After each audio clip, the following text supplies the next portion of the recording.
Thank you for joining me this week. I'm Ike, and this is Draw Process. I'm going to draw a comic book page of my latest comic, and I'll talk about what I'm doing on the page and off the page. And the fight begins. So the first panel there, wide sword and son's canoe approaching the raft of soldiers, and a guy gets an arrow in his thigh immediately. And he lets out a ah.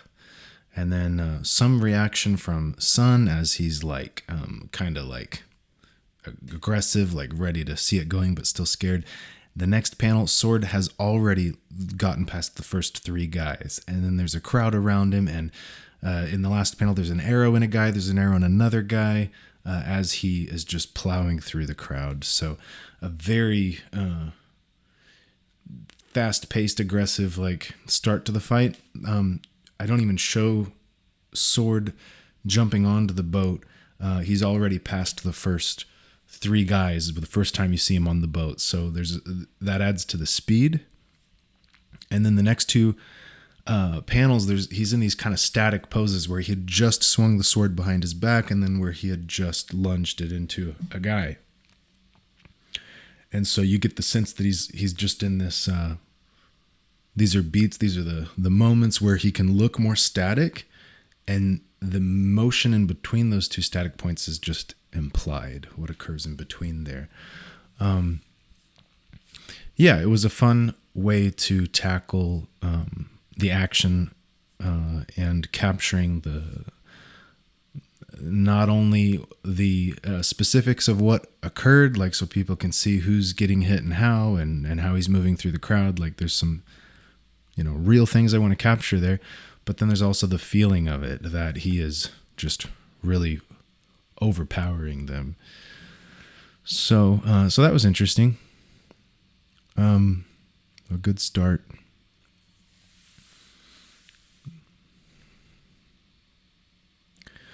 And you'll see here I got my horizon line and I'm working out the perspective on the raft and the figures on the raft. The size of the canoe in comparison, well, it's two that are attached to each other side by side there. And just kind of getting everything this is the static moment right before all the action in the next panels, basically. Let's see what I'm thinking about talking with people about and processing for myself this past week. I have started doing some sketching, like studying, and to some degree I'm working on anatomy and figure drawing. But I'm trying to be very mindful of the way that I'm working on it. That it's not just pick a book and study through it, which I've done before. But what I realized was by only drawing one page per week, I'm not drawing often enough. And my first solution was a few times a week, I get out a small sketchbook. Like if I'm at the park with my kids, I get out my small sketchbook and do some drawing. And just squeezing that in here and there was helping some. But now I've decided I'm going to try to actually sit down with the sketchbook nearly daily. And I just decided that a few days ago. I've done it the last 2 days, I think, or 3. So when I get up in the morning, move my body a little bit, get a coffee, and sit down for, even if it's just 30 minutes, and draw some things. So grab this or that book, work on some facial expressions or anatomy or poses and stuff.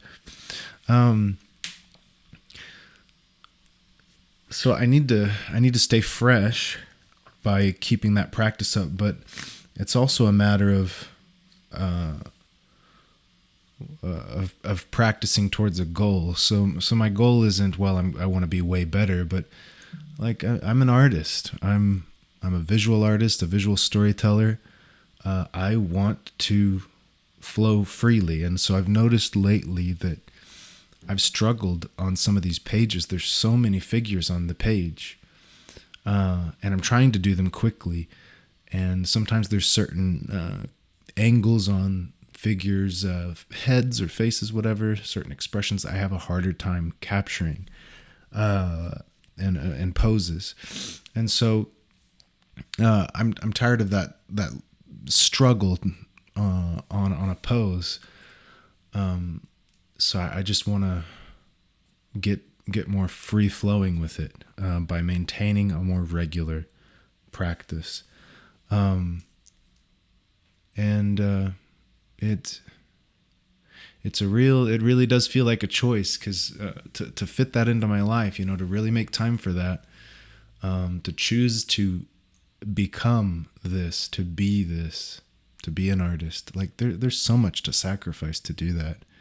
For me, like I could be doing something else. Like I could go more all in as with my therapy, my being a counselor. I could go more all in with that does feed my soul. It is a good endeavor. Yeah, there's so many things I could be doing, but I'm choosing to be an artist. Same thing with like fitness and stuff. Like I've enjoyed rock climbing and jiu-jitsu before and things, and I don't make as much time for that. I still maintain some practice of fitness and health, but to give those things up, to be an artist, to put these limits on yourself and your development in one direction, no matter the cost, so there's a sacrifice there, and I feel it, but it's worth it. I'm making this choice on who I want to be, for this hopefully second half or more. Hopefully I've got more than half of my life ahead of me still. And you get, I get some fear of missing out when I spend time on this, being an artist, and on, drawing in the morning. I could be sleeping in. I could be spending time with a loved one. I could be meeting people, developing better friendships, better relationships, having fun with people, and I'm alone. And yeah, that's. I think some of that is not true in a way, like just the fear of missing out. But it's like, no, if I, this is who I am, this is what I want to do, and if I just be myself and express this, then I'm going to have a more fulfilling life, and I'm going to have more fulfilling relationships. Because I can be true, and I can be true to who I am, and then I can show up in relationships more honestly. So, yeah, it's not necessarily true that you're gonna just miss out by spending time drawing. I guess that's all I need to say on that point. On drawing lately, from figure drawing books, anatomy books, and then photography of life drawing. There's a way that I draw when I'm drawing a comic book page, and it's different than when I'm drawing from reference. If I'm looking at something, I'm able to find the contour and follow outlines in that manner, and start with, like, I can use anatomy details as more of a focus and hit those points, and then jump to other points, how they kind of fit together. But it's because I'm able to look at something else. And if I'm just drawing it on the page, I have to build the structure. I need ovals and rectangles and whatnot. I need to build these shapes. I need to get the gesture right and figure out, like, what is the feel of this, even here, what is the position of his body as he's lunging this sword, and I have to find how can I accentuate that, push that to be more dynamic than it might look from just a regular pose someone did. which kind of goes to, like some people, they use a lot of reference photography, maybe photographs of themselves that they reference when they draw their comic art. And for me, I want to learn to draw in a different way than when I'm using reference. And so now when I'm drawing from reference, I'm trying to figure out how can I do this in a way that is more in line with how I do comics. Do I just glance at the reference and then just draw it myself, what I sensed from it, and then only look back later? And if I or if I'm trying to learn something, like how can I sense I'm struggling with the structure of this, the twist or structure of this back, this arm, whatever. I could look back at the reference and spot that detail and go, oh, I think I see where I was wrong. There's something I needed to learn right there. Got it. Can I do that instead of just mindlessly draw? Because I can look at reference and mindlessly draw anything, and I don't think it's helping me very much in drawing comic books. There has to be a mindful attention to how I'm using that time of drawing for me. I mean, it doesn't hurt to warm up and get my hand loose and get my eye and hand kind of connected, but it doesn't necessarily translate to drawing comic books. So yeah, like I don't use a lot of reference in drawing my comics. So this lunging pose he's doing here, I didn't look up a photograph of someone in this pose. Now part of that I feel it has to do with the acting, that like I want to draw my figures in a way that they're acting, and I start to draw them and I'm like, you know what, that's not quite the feeling, the energy I want this character to convey. Let's push that a little further here or there. But if you use photograph reference, you can't do that. You're going to try to, find the pose, or let's say you might even use like one of those kind of virtual puppets, set up your pose, and you're like, okay, that feels pretty good. I'm going to draw on, I'm going to, build a drawing on top of this photograph or this pose. And sometimes you literally put it on a separate layer, or some people do, and draw it on top of that. But like, where's the acting, the pushing the pose further than what the person originally did in your reference. So taking a pose that might be more realistic, more have a certain feel to it, and might even be worse acting, less dynamic in some way, and then take that as just reference for the anatomy pieces, the whatever, and then accentuate it. And so it can definitely be done. I'm not trying to speak down on people that use the reference. It can definitely be done well if it's done mindfully. But for me, just the way I draw comics, I'm trying to figure out how to use reference in life drawing to actually get better at this, at the acting through the lines for my characters with their poses and stuff. And Butch Cassidy and the Sundance Kid, I think like Sundance Kid's trying to shoot something to prove he can shoot, and he can't do it, and then he's like, I do better if I move. I can shoot better if I move. I don't remember the scene very well at all, or the movie, but I remember that one part. And then if he can move his body, like get down into it, he gets the feel of it. He's able to like shoot from the hip and aim well. But he can't do it if he just stands still. It's kind of like that. Like, I don't want to just like, I don't have to, well, for me, I almost can't draw very well unless I get into it.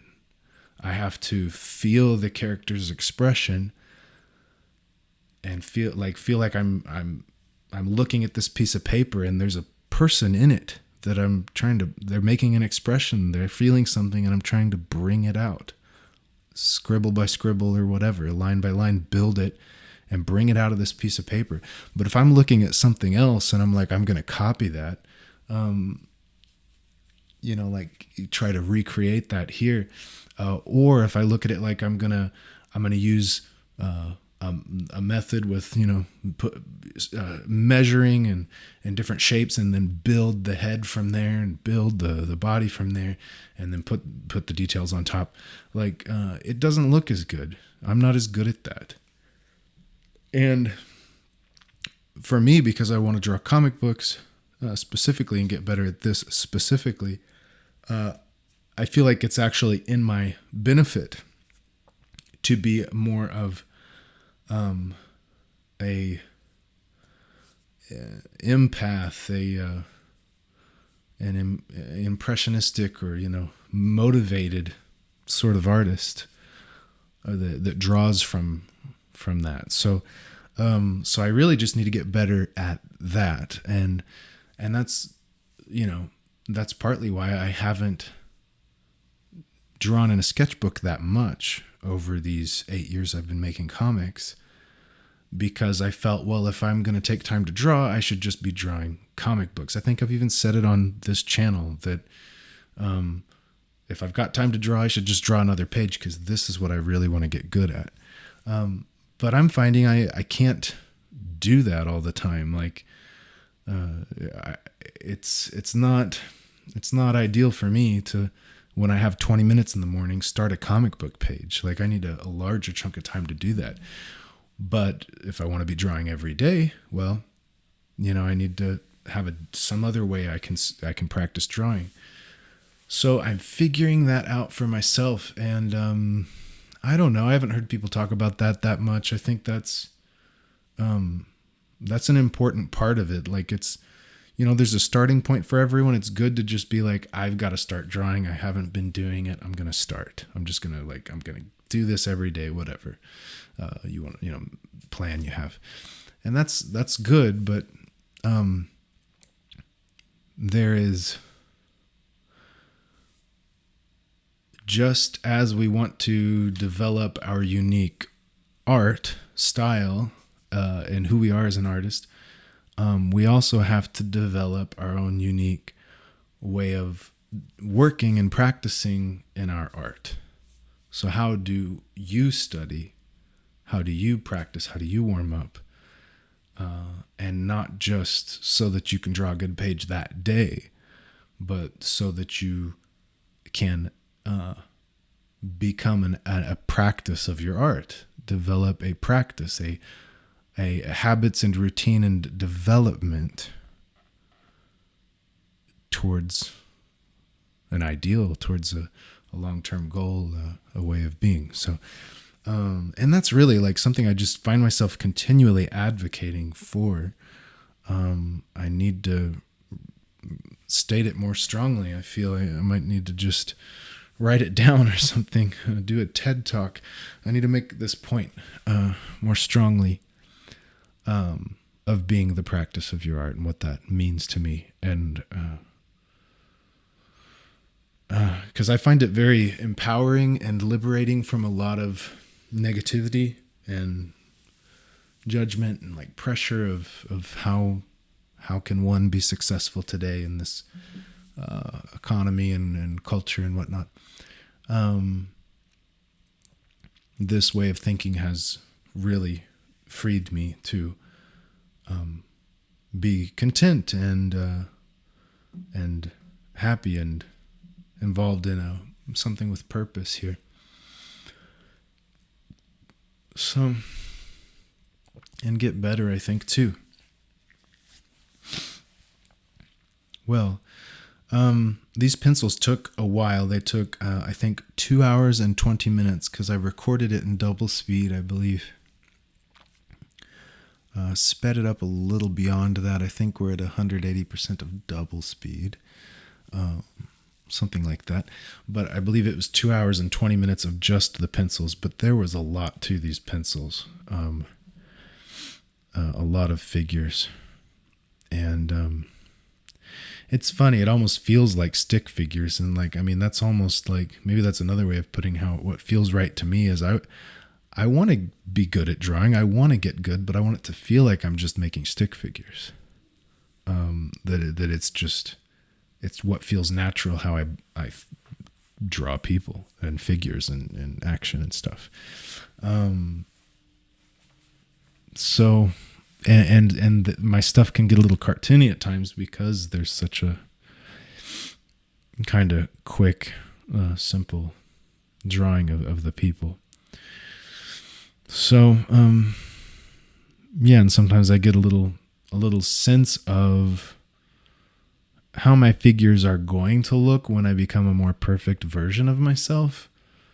That like there's kind of some messiness to how I draw people now, but but it's pointing at something, like it's getting there, and over time I can imagine where I'm getting. That's an interesting thing. I'm hitting too many topics maybe, but for this week, but to be able to envision how your art's gonna look, like it's nearly impossible to imagine how your art's gonna look in a year or 5 years. But if you live and breathe it every day, you do get a sense of, how that infant might look as an adult, or that child, or, so, and I think it's helpful to try to envision and just to reflect on that. But yeah, I get guided by that sense of where it's going. And so when I'm drawing from reference now in my sketchbook, I am not like, okay, I'm gonna more accurately and perfectly capture the structure and the form of these bodies, different feature bodies with different features and shapes and sizes. I'm not trying to actually improve at that. I'm trying to figure it out. I don't know exactly how I'm going to do it yet, and I'm going to share it with you guys as I go into this endeavor. But I want to be able to look at the reference and then draw it the way I draw these comic pages, like the way where my art is going, and as I was saying a minute ago. So, to go ahead and abstract from the reference immediately into the lines and shapes that I would use.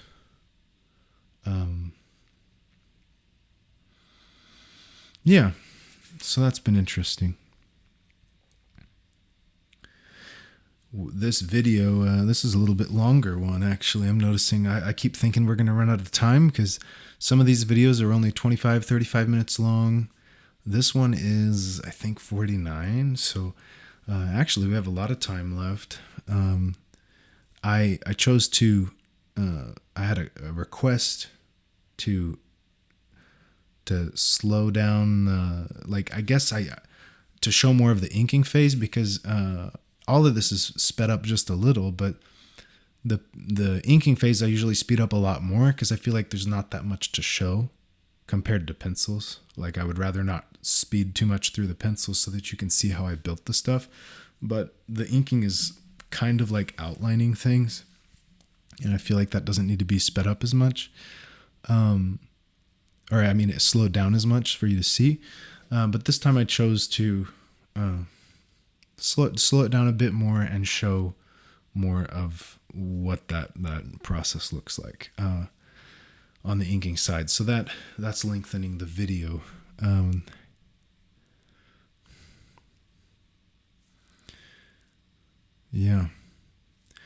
Yeah, here this is a good example. This sun here, I had some basic outline of where his hands and head should be in the basic shapes. But then as I'm building it, like, I'm trying to really feel what his expression is like. What's the emotion he has right now? And maybe I'm not even sure how he feels, but there's this little interaction between me and the drawing that as it develops, where I eventually get, oh yeah, that's the feeling. It's pensive. It's kind of worried. It's a little bit of an ugly feeling. There's a little hate there with worry. Like, can I? I'm gonna bring that out of this actor here. So, I think it's, if I had a reference, ahead of time for his face here and his expression or whatever, or if I had a sheet of facial expressions and I referenced it and then picked one and put it on the page, the art would look more correct or more perfect, mistake-free, whatever, but I would not have found this expression, this happy mistake, if I did it that way. And so I let my mistake, my flaws and weaknesses, I just let them shine, because I don't want to go down the other road and lose this. So that means it's going to take longer before people will notice or recognize more like polished skill in me than if I pursued specifically polished skill as a goal. So that's my choice.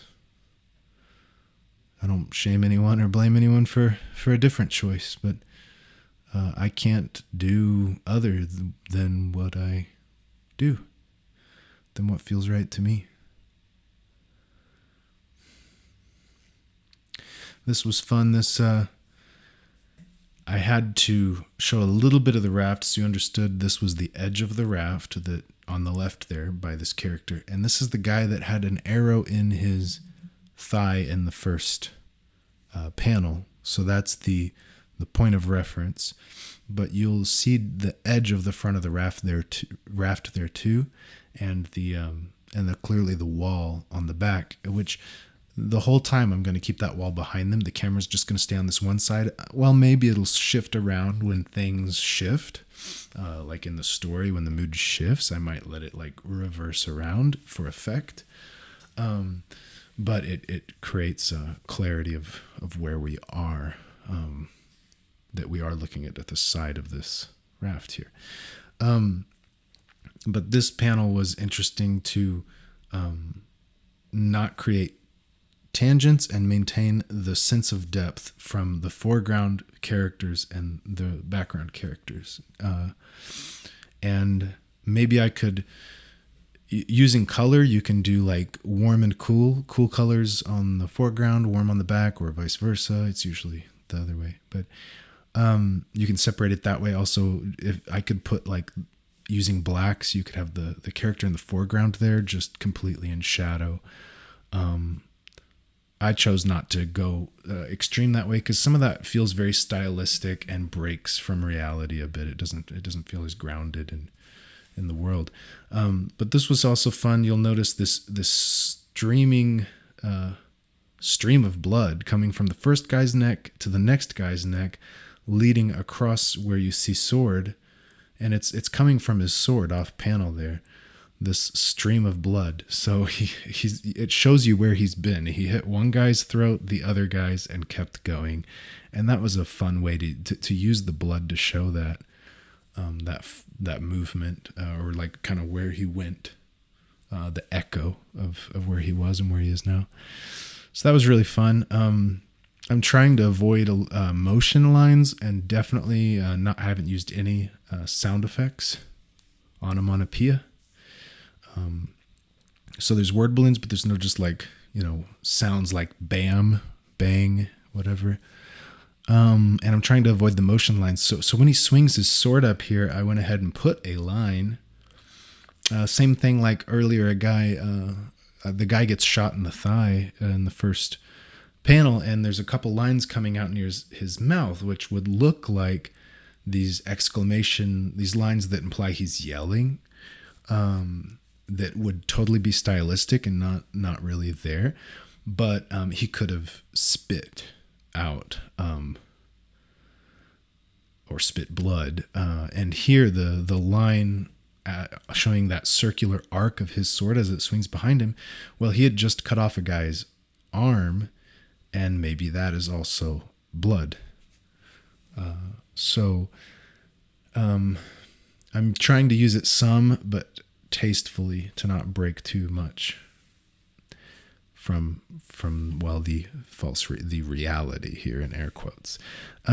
So yeah, here's another spot where when he cuts the guy's arm off, I let a stream of blood connect the upper arm that was cut off to where it came off. So I can use that stream of blood to visually connect those two pieces so you can tell where it came from.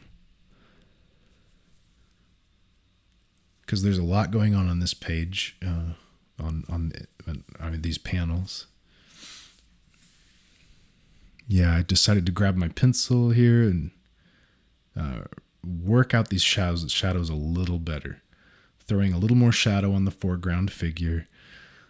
Trying to more correctly define the shadows on Sword's body. It still wasn't perfect, but nothing I do is. It's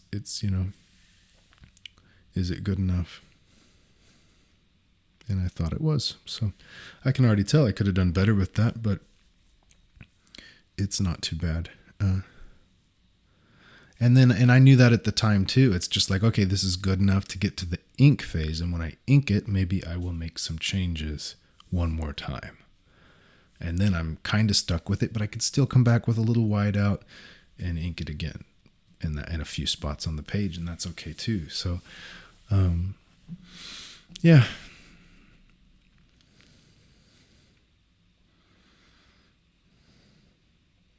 Eventually, I would like to even skip this penciling phase. Like, we've got some rough pencils here already of where he is, and you'll notice I almost don't have to erase at all. Like, I do. The thing is, though, I can build off of, like, I have an initial line, and then I can build off of it and shape it a little more. I can't do that with the inks. Once I put the line, it's like that's the line. So I know it's helpful to a degree for me to take this extra penciling step to go from the light pencils to this harder pencil with the more refined lines. But I think someday I want to be able to skip that too, because I can probably trust my instinct to be able to pull this off. And I might have to change the way I draw a little bit, simplify it some. My figures and forms might have to be a little simpler. But I'll never, that can be figured out once I start trying to develop in that direction more. So you just have to take the leap at some point.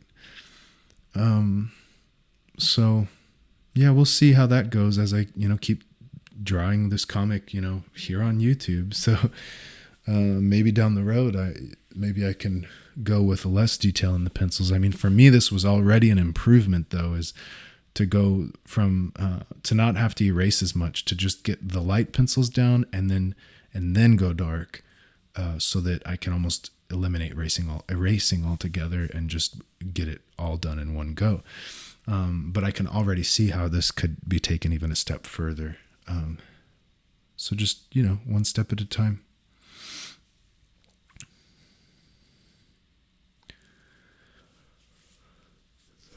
This guy here, he's clearly like very low in a squat, because I wanted, I felt that there should be someone there, but I did not want them to block our view of Sword. I wanted him to have a clear view in this pose, so I just had him squat very low, and your eye's not looking there exactly when you look at this panel. So I think it can function. It can work that way. Even though, maybe I could have found a different way to do it that wouldn't have to be such a strange position for a guy to be in the middle of a fight.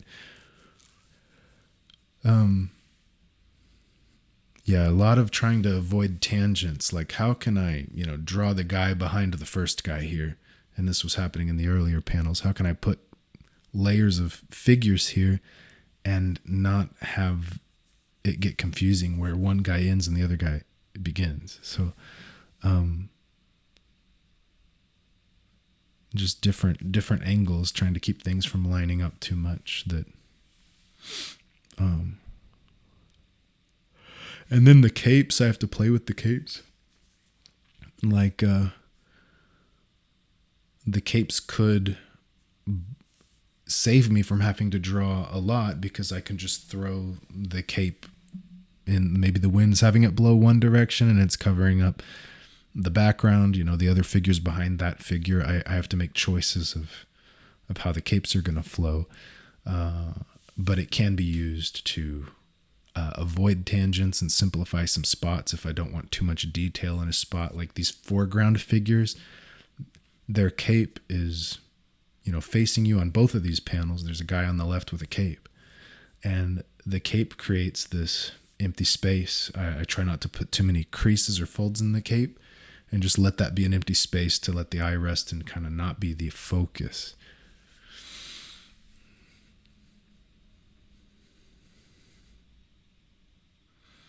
Yeah, there's the page in total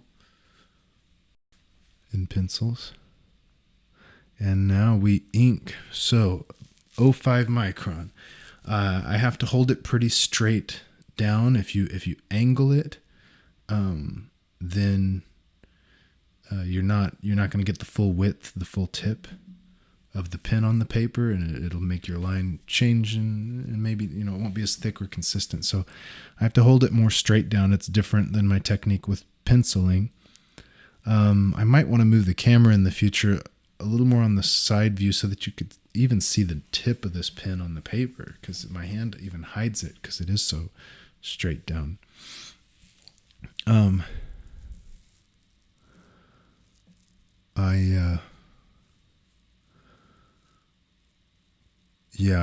making some choices here that are different than exactly what was in the pencil phase, but I'm just making decisions on where am I going to leave some, the shadow on these timbers under the raft. Will I leave some spots of white? And same on the boat or in the water. Whenever I do the water and some of those shapes that are more wavy, like the smoke coming out from behind that wall of different buildings back there, whatever, fires. It's just a flick of the wrist. It's a gesture.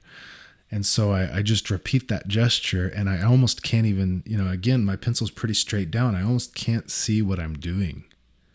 I can't really see what I'm doing when I'm inking, unless I want to have back and neck issues and always tilt my head to the side.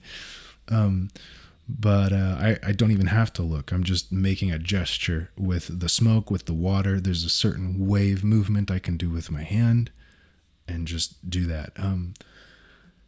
I've had to get better about being able to make really long lines with my pen.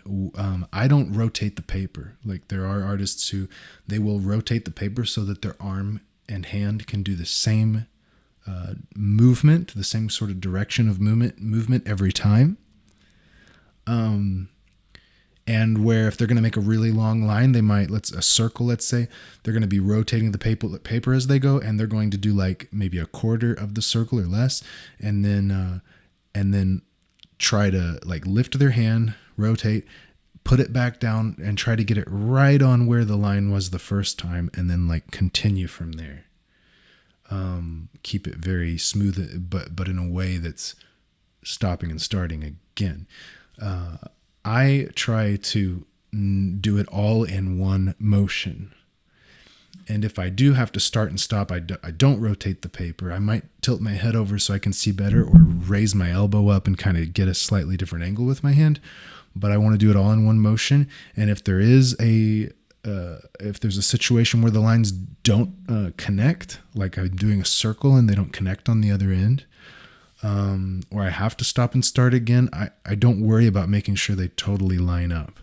That if to try to make them look like one line. Like if I drew two lines, I don't need it to look like it was one line. It can look like two, because that's what I did. And if I want it to look like one line, I'm going to do it in one line, in one movement. And I've had to get better because drawing comic books, for me, I'm drawing on bigger paper, so I have to draw larger, and it's harder to do a circle or a long line that's straight on a large piece of paper. I also try to do that without any straight edge. And so I partly just try not to draw things that are straight. Like in this world, there doesn't have to be a lot of truly straight lines because it's old buildings and stuff. It's a more natural world. But if I was doing certain themed work like sci-fi, it might be hard to not have straight edges. To capture the feel you're going for.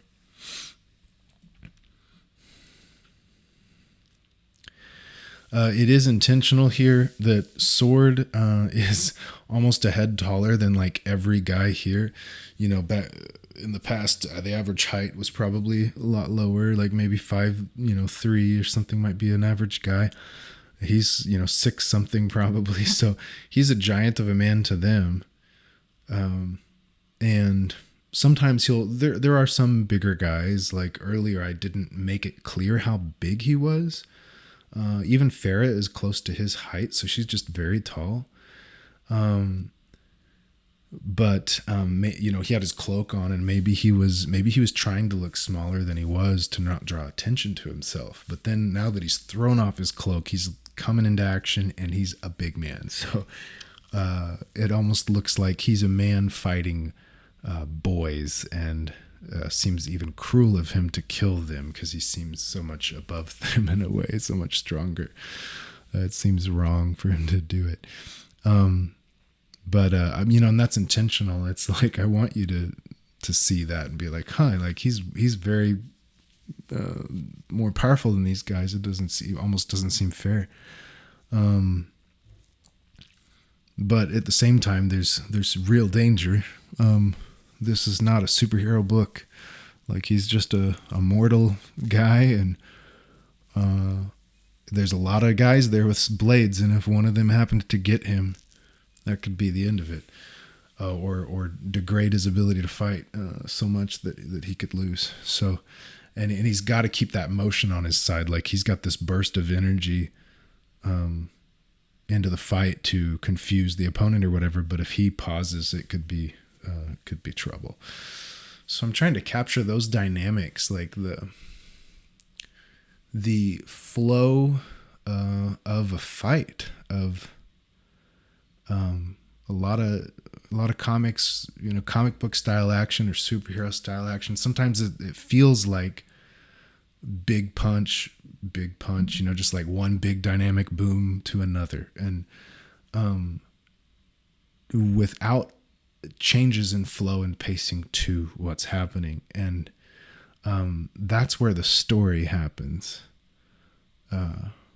in a fight. That's how you can insert story into it.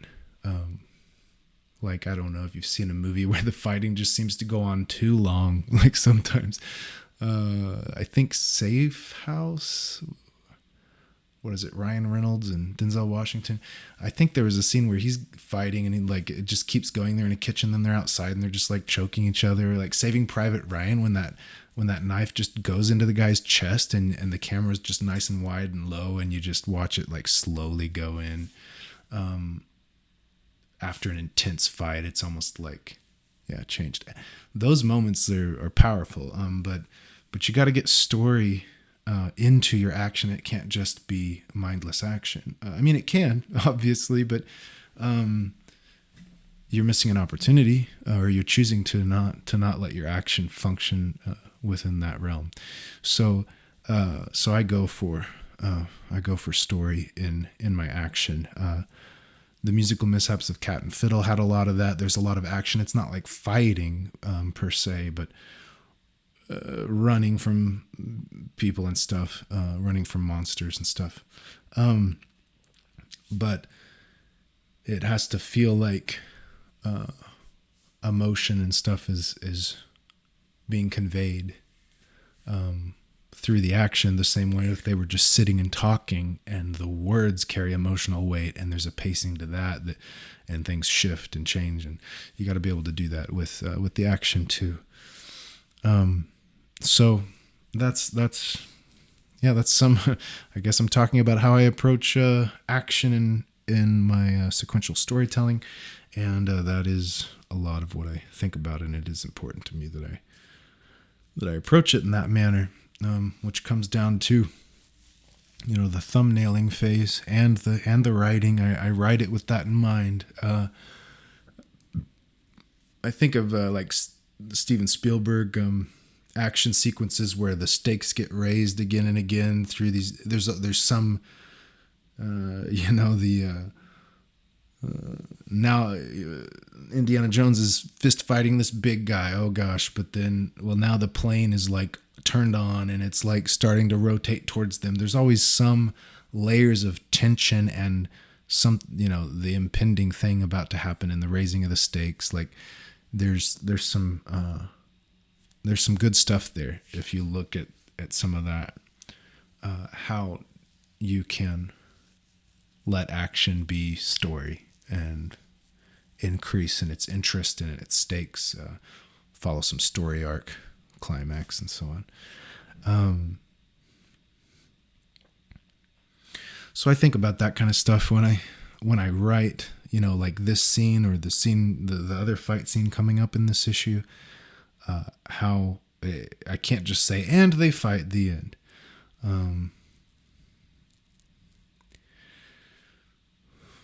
So that's fun. Erasing here. Okay, the cleaning up phase. So now that the pencils are out of the way because I erased, I get a clear view of the lines I've made and a clear view of the positive negative space. So with the blacks and the whites, right? So I'm able to see areas that maybe I should add more shadow or close a line all the way, like on that dagger there that in front of Sword's leg on the left panel there. I think just I chose to put blood on the sword there. Let's add some weight to the sword, making it black and white, bringing it into more contrast, more focus, because I didn't want that to get lost in the art that the sword had gone through the guy.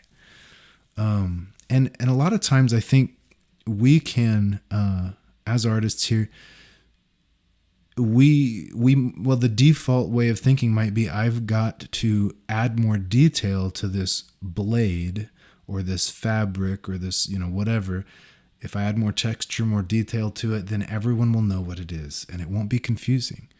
But that isn't the only way to clarify things. Like, it's actually not the best way, because we want people to implicitly know what, you know, make sense of the image.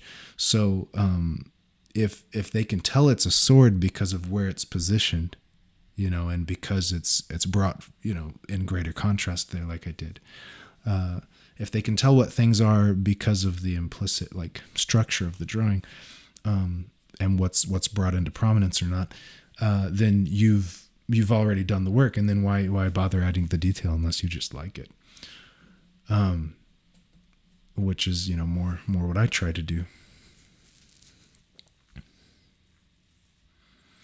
And there it is, the inks, the finished page. I don't like silent pages. Like, this whole fight could have been silent. And I used to shy away. I used to do more silent pages because I was self-conscious about throwing in these word balloons of just like these expressions like irk, ow.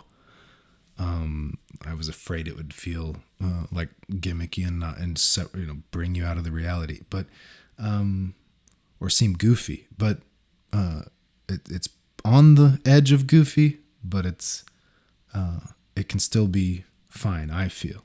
And I don't like silent pages because when I'm reading a comic, if there's no words on the page, like, I'm thinking ow, like I'm thinking that word when I'm looking at the image, and then there's something wrong with that because it should have been on the page.